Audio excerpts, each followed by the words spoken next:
কি সুন্দর লাগছে। হ্যাঁ, খুব সুন্দর।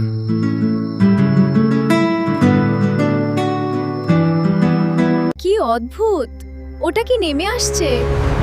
এটা তো মহাকাশযান, আমি বিশ্বাস করতে পারছি না। উপরে দেখো কি আসছে।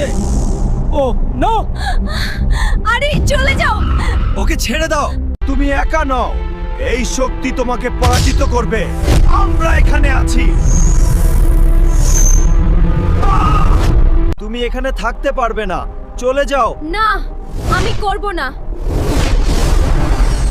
তাহলে এটাই তোমার শেষ। আহ ধন্যবাদ এই এলিয়েনদের থেকে আমাদের পৃথিবীটাকে বাঁচানোর জন্য। ভিডিওটা ভালো লাগলে অবশ্যই চ্যানেলটাকে সাবস্ক্রাইব করুন এবং লাইক করতে ভুলবেন না, কারণ এসব ধামাকাদার ভিডিও সৌরভ সব সময় আপনাদের জন্য নিয়ে আসি।